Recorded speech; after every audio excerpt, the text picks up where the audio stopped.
I always thought the worst part of having a pool was the upkeep, skimming leaves, balancing chemicals, shelling out for chlorine like it's liquid gold. But man, was I wrong. The real nightmare was my neighbor, Linda, and her pack of entitled buddies who treated my backyard like their personal resort. Picture this. I'm coming home after a long day, dreaming of a quiet dip in my own pool, only to find Linda and her crew splashing around, sipping boxed wine, blasting 80s rock, and leaving my deck looking like a frat house after a Radger empty cans, soggy nachos, the works. I tried being nice, asked her to stop, but she just flashed that smug grin and say, "Oh, come on, Mike, don't be so stingy, it's just a pool." Yeah, my pool, my property, my blood, sweat, and tears. But Linda didn't care, and that's when I decided enough was enough. She wanted to keep sneaking in? Fine. I make sure her next swim was one she'd never forget. Let me set the scene. After 2 decades busting my hump as an electrician, I finally bought my dream home in a quiet little suburb outside Phoenix, Arizona modest place with a brick front, a shaded patio, and a pool that sparkled like a sapphire in the desert sun. It wasn't fancy, not some Hollywood estate, but it was mine. I'd spend weekends cleaning it, tweaking the pH, watching my kids splash around while I kicked back with a cold one. That was my slice of heaven until Linda moved in next door. Linda wasn't just a neighbor, she was the neighbor. Mid-50s, peroxide blonde hair with dark roots creeping in, voice like a megaphone that could wake up half the block. She used to run the HOA like her personal kingdom until they kicked her off for being, well, let's just say a control freak with a clipboard. But even without the title, she still strutted around like she owned the place, nitpicking mailbox colors, lawn lengths, you name it. I figured I'd keep the peace, nod, smile, stay out of her way. Big mistake. Linda didn't do peace, she did power trips. It started small. I come home from work and notice wet footprints by the pool, a stray towel that wasn't ours, the faint smell of drugstore perfume hanging in the air. Then one day, I caught her through the kitchen window, Linda in a neon green swimsuit, lounging on my deck chair, sipping from a tumbler like she was at a Vegas pool party. I walked out, kept it civil. "Hey, Linda, this pool's private. Mind asking first?" She laughed, this high-pitched cackle, and said, "Oh, Mike, lighten up. Neighbors share, don't they?" I clenched my jaw. Not my pool. But she just waved me off like I was some kid whining about a toy. After that, it got worse. She started bringing her posse, 3 or 4 friends, sometimes their husbands, all waltzing through my side gate like it was a public park.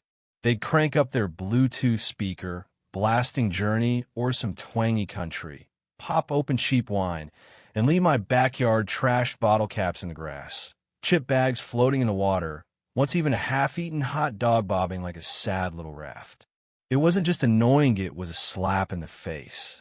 I'd worked double shifts to afford this place, built the deck myself, spent hours keeping that water crystal clear. And here was Linda, acting like it was her birthright. What pushed me over the edge was her Instagram post.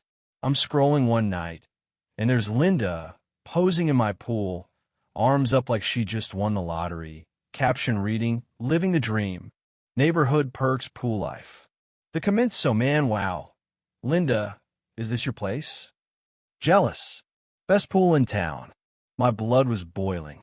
She wasn't just stealing my space, she was flaunting it, mocking me, turning my hard-earned home into her photo op. I'd had enough. I started documenting everything, photos of the mess, videos of her slipping through the gate, screenshots of her smug posts. I thought about dragging the HOA into it, but those meetings are a circus and Linda was the ringmaster. She'd twist it, play the victim, make me the bad guy. No, I needed something better, something that'd hit her where it hurt. That's when I noticed the jug of industrial-strength bleach in my shed, left over from cleaning patio stains. The label screamed, "Caution, may cause irritation." And just like that, an idea sparked, not dangerous, not illegal, just poetic. Linda wanted my pool? I'd give her a swim she'd never forget. I didn't want to hurt and you needn't get me wrong. Linda was a pain, but I'm not a monster. So I did my homework, late at night, scrolling pool forums like a man possessed. Too much bleach, I learned, could dry out hair, irritate skin, fade swimsuits uncomfortable, but not permanent. Perfect. I grabbed a couple extra jugs from the hardware store, played it cool at the checkout, stashed them behind the lawnmower where Linda's nosy eyes wouldn't find them. Her crew had a pattern big parties on Saturdays, smaller dips on weekdays. I picked a Saturday, set up my security cameras to catch every angle, even tested the audio for good measure. Friday night, under the moonlight, I poured 3 jugs into the deep end, stirring the water to spread it evenly. The pool still looked inviting, sparkling like always, but it was a trap now, ready to bite. I went to bed grinning, my wife mumbling, "What's so funny?" I just whispered, just planning a little hospitality. Saturday came, and I played it normal mode the lawn, took the kids for burgers, kept my phone close to check the camera feed. Right on cue, around noon, the gate creaked open. Linda strutted in, sunglasses gleaming, tote bag swinging, followed by 4 friends, all laughing like they owned the world. They tossed their stuff on my chairs, dove in, and for a few minutes it was their usual party splashing, sipping, Linda floating on a donut raft like some suburban Cleopatra. Then it started. One friend scratched her arm, frowning. Another squirmed, rubbing her shoulders. Linda tugged at her hair, confused, and then Bamsh let out a shriek that could have cracked glass. My hair. Oh my God, my hair. Her blonde dye job was turning into a frizzy, orange-streaked mess right there in the water. Her friends scrambled out, clawing at their skin, muttering about burning, one slipping on the deck in a panic. I leaned into my phone screen, grinning so wide my face hurt. The bleach had done its job, humiliating, glorious chaos. They fled, leaving towels, spilled wine, and a deflated raft behind. My wife peeked over my shoulder at the footage, half laughing, half horrified. "You're evil," she said. "Creative," I corrected, still chuckling. Later that evening, I'm watering the front lawn when Linda storms by, wrapped in a robe, her hair a tumbleweed disaster. She spots me, freezes, and snaps. "There's something wrong with your pool." I raised an eyebrow. "Funny, works fine for me." Her friends, trailing behind like soggy dogs, wouldn't even look at me. She opened her mouth, then shut it, and they slunk away. For the first time, no smirk, no sass, just pure, raw embarrassment. The fallout was sweeter than I dreamed. Linda stopped her HOA patrols. No more clipboard, no more yelling at kids on bikes. The neighborhood buzzed with gossip. At the coffee shop, I heard, "Did you see Linda's hair? Looks like a bad perm gone rogue." By the mailbox, someone whispered, "Serve her right for sneaking in."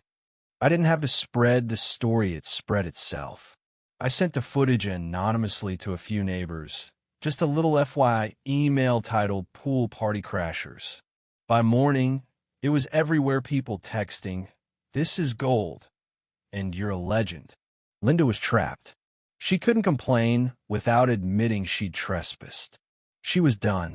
At the next HOA meeting, she tried to fight back, standing up in a scarf to hide her fried hair, voice shaking with fake outrage. "There's a health hazard in this neighborhood, a pool with dangerous chemicals." I suffered skin irritation, hair damage. I stood up, calm as ever. "That's funny, Linda. How'd you know about my pool's chemicals?" The room went quiet. I plugged in a USB, and there it was on the community center, TV, Linda, sneaking in, partying, then shrieking as her hair fell apart. The crowd erupted, some gasped, some laughed, one guy muttered about time. The HOA president, Tom, shut her down. "Karen, this is trespassing. You're fined and banned from community amenities for 6 months." She slumped, speechless, her scarf slipping to reveal the frizz. I leaned over, just loud enough for her to hear. How's that for neighborly sharing? Linda's reign was over. Neighbors who'd feared her started waving, bringing their kids over to swim with permission. The community felt lighter, united.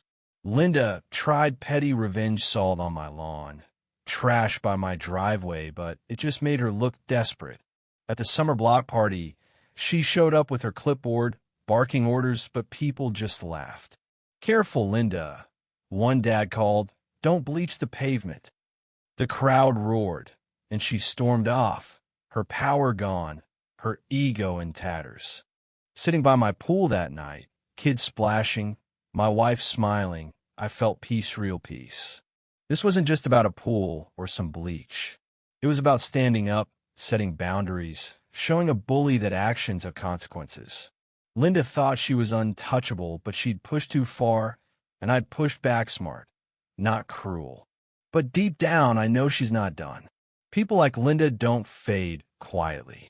She's probably plotting, waiting for a moment. And when it comes, I'll be ready, because this wasn't just a pool where it was a fight for respect, and I won. So what's your take? Have you dealt with a Linda in your life, some neighbor, or HOA tyrant who thought they owned the world? Drop a comment. Tell me your wildest story. Let's see how far this kind of drama spreads. And if you love watching Linda get her comeuppance, hit that subscribe button. Trust me, you don't want to miss what's next.